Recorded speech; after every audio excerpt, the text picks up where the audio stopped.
Hello dear students, कैसे हो आप सब। मैं हूं राज और एक बार फिर आपका यूनिक स्टडी ऑफिशियल में स्वागत करता हूं।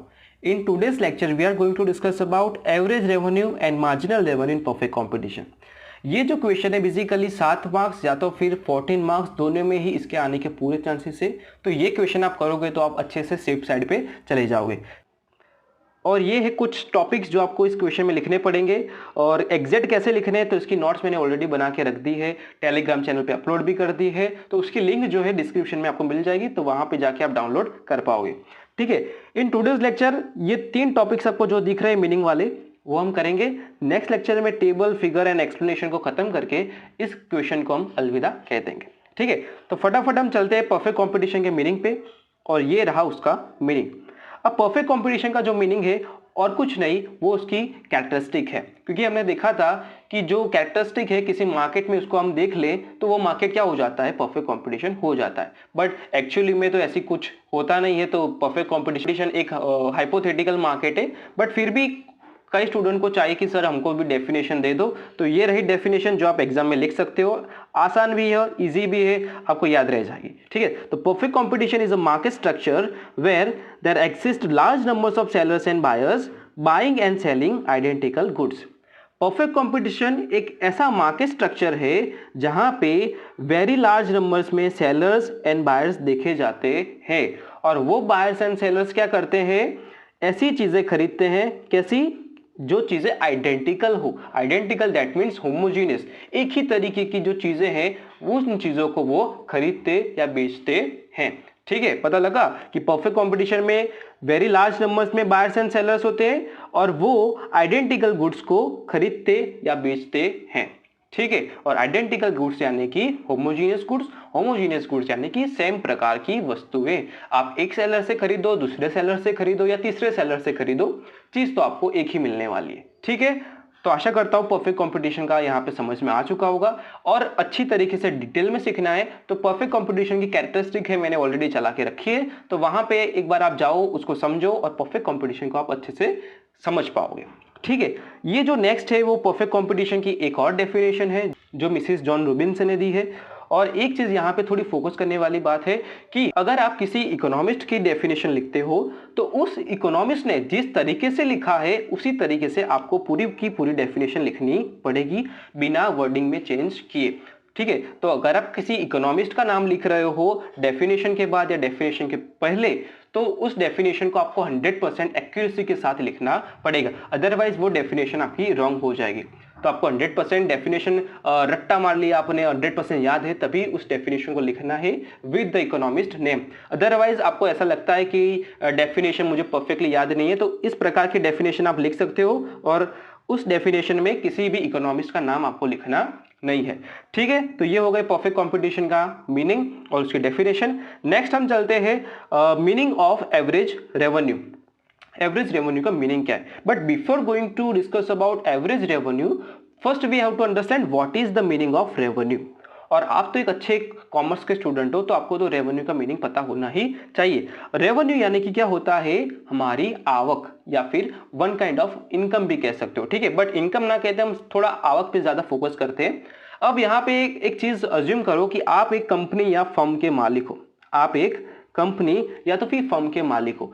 अब आपको रेवेन्यू कब होगा, सीधी सी बात है, जब आप मार्केट में जाके अपने प्रोडक्ट जो आपने जो बनाए हैं उसको सेल करोगे, तभी आपको एक अच्छा खासा रेवेन्यू होगा, अदरवाइज तो आपको रेवेन्यू होगा नहीं। ठीक है, तो एक फर्म या कंपनी के लिए रेवेन्यू तभी होता है जब वो अपने प्रोडक्ट को मार्केट में बेचता है। अब यहाँ पे एक चीज अज्यूम कर लेते हैं कि एक आपकी ही कंपनी है। अब आपने क्या किया, 10 यूनिट का आउटपुट बनाया, यानी कि 10 यूनिट का प्रोडक्शन किया।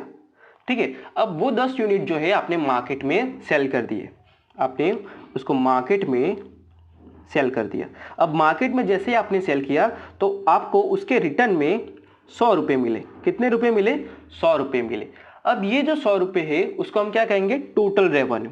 क्या कहेंगे, टोटल रेवेन्यू। अब यहाँ पे टोटल शब्द का यूज क्यों किया गया, क्योंकि यहाँ पे आपने सिर्फ एक यूनिट को नहीं बेचा, आपने सारे के सारे जो आपने यूनिट्स बनाए थे उन सभी को बेच दिया। तो उसके कारण आपको जितना भी मिलेगा वो सबका सब क्या होगा, टोटल होगा। तो इसीलिए जो 100 रुपये है आपका क्या है, टोटल रेवेन्यू है। बट अगर आपको कुछ ऐसी चीज फाइंड करनी है जिससे आपको पता लगे कि ये जो 100 रुपये है उसमें से हर एक यूनिट का रेवेन्यू कितना है, तो उसके लिए आपको फाइंड करना पड़ता है एवरेज रेवेन्यू। ठीक है, एक बार फिर बोलता हूं, थोड़ा ध्यान से सुनिएगा कि ये जो आपको 100 रुपए मिले हैं, उस 100 रुपए में से आपको ये पता लगाना है कि ये 100 रुपए में से हर एक यूनिट का रेवेन्यू कितना है। क्योंकि आपने तो यहाँ पे 10 यूनिट बेचे, तो आपको तो पता है कि ये जो 100 रुपए मिले हैं वो 10 यूनिट के, बट एक यूनिट का कितना मिला है वो चीज आपको फाइंड करनी है। तो उसके लिए आपको क्या आना चाहिए, एवरेज रेवेन्यू फाइंड करना आना चाहिए। तो ये रहा उसका फॉर्मूला। तो ये फॉर्मूला आपको आता होगा तो आप एवरेज रेवेन्यू या तो फिर एक यूनिट का रेवेन्यू कितना है वो पता लगा सकते हो। तो यहां पे क्या फॉर्मूला है कि total revenue by sale of produce goods divide by total units of output. तो मैंने क्या बोला था कि 100 रुपए का आपका क्या हुआ था, रेवेन्यू हुआ था, और 10 यूनिट्स आपने मार्केट में बेचे थे। तो इसको फॉर्मूला में रखते हैं कि 100 रुपए का जो टोटल रेवेन्यू है डिवाइड बाय 10 यूनिट्स आपने बेचे, तो आंसर आता है 10। और ये 10 क्या है, हमारा एवरेज रेवेन्यू। अब ये 10 क्या बताता है कि आपने जो 10 प्रोडक्ट को बेचा था, उस 10 के 10 प्रोडक्ट का हर एक का रेवेन्यू कितना था, 10 रुपए था। दैट मीन्स 10 यूनिट का आपने प्रोडक्शन किया, 10-10 रुपए हर एक के मिले, और इसी वजह से आपको 100 रुपीज टोटल मिले।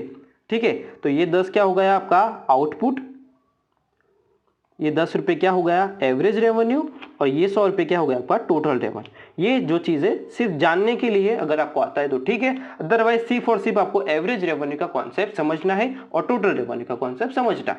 ठीक है, तो आशा करता हूं एवरेज रेवेन्यू आपको क्लियर हो चुका होगा। अब नेक्स्ट हम जाते हैं, वो है हमारा मार्जिनल रेवेन्यू। अब ये जो वर्ड है मार्जिनल, ऐसा तो नहीं होगा कि आपने फर्स्ट टाइम सुना है। अगर आपने बीकॉम मेरे साथ किया है तो वहां पे तो मैंने बहुत बार मार्जिनल शब्द का उपयोग किया है। मार्जिनल का मीनिंग होता है एडिशनल। इसका मीनिंग क्या होता है, एडिशनल। ठीक है, मार्जिनल का मीनिंग होता है एडिशनल या तो फिर एक्स्ट्रा वन भी आप कह सकते हो। अब उसके बाद एक वर्ड लिखा है जो कि है रेवेन्यू। अब एडिशनल को आपको क्या करना है, रेवेन्यू के साथ कनेक्ट करना है। अब कैसे करना है ये आप पे डिपेंड है, आप जैसे भी याद रख पा रहे हो उस तरीके से आपको याद रखना है। मैं यहाँ पे एक ट्रिक बता रहा हूँ, जो आपको अच्छी लगे तो आपको उस तरीके से याद रखना है, अदरवाइज आपको एक खुद की याद रखने की ट्रिक यहाँ पे लगानी है। ठीक है, तो यहाँ पे मैंने क्या किया, मार्जिनल से एक शब्द में लेकर आया जिसका नाम है एडिशनल, और रेवेन्यू से आपको क्या लगाना है याद कि रेवेन्यू जो है कैसे होता है, जब मैं अपने प्रोडक्ट्स को मार्केट में बेचता हूं तब आता है, और जब मैं मार्केट में बेचूंगा तब मुझे क्या मिलेगा, टोटल रेवेन्यू मिलेगा। ठीक है, तो रेवेन्यू से आपको क्या वर्ड मिल गया, टोटल रेवेन्यू। अब ये जो एडिशनल और टोटल रेवेन्यू है इन दोनों को कंबाइन करना है और एग्जैक्ट आपकी डेफिनेशन फटाक से बन जाएगी। कैसे बनेगी कि एक एडिशनल यूनिट बना के जब आप उसको मार्केट में सेल करते हो, कहाँ पे सेल करते हो, मार्केट में सेल करते हो, तो जब आप सेल करते हो तो उससे टोटल रेवेन्यू में कितना चेंज आता है उसे हम मार्जिनल रेवेन्यू कहते हैं। ठीक है, एक बार फिर बोल देता हूं कि एडिशनल यूनिट जब आप बनाते हो, उसको मार्केट में सेल करते हो, तब जितने रुपए आपको मिलते हैं उस रुपए से टोटल रेवेन्यू में कितना चेंज आता है, this is our marginal revenue.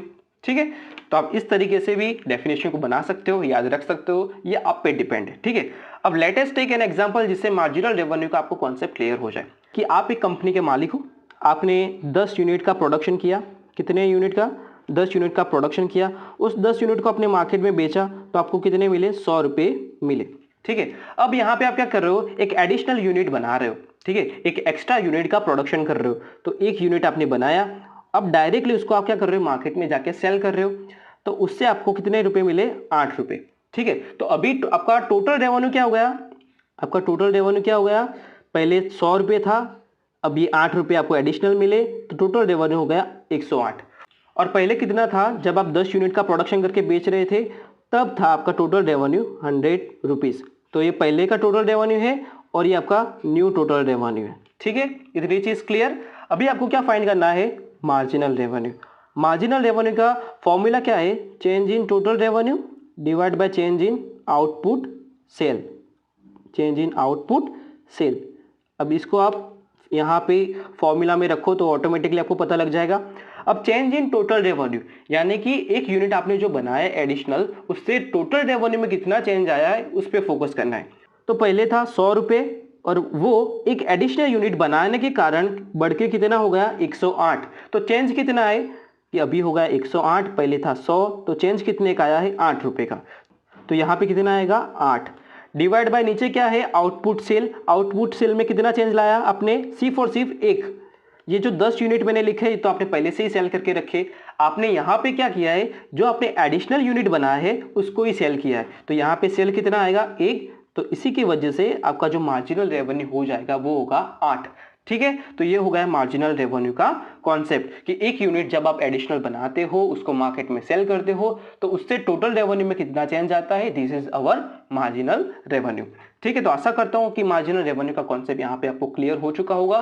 कोई भी डाउट आता है तो मुझे कमेंट करके बताना, उसका रिप्लाई मैं ऑन द स्पॉट दे दूंगा। आपका जो डाउट है वो क्लियर करने की पूरी कोशिश करूंगा। मिलते हैं अभी नेक्स्ट लेक्चर में, तब तक के लिए जलसा कर जो, आओ जो, बाय बाय।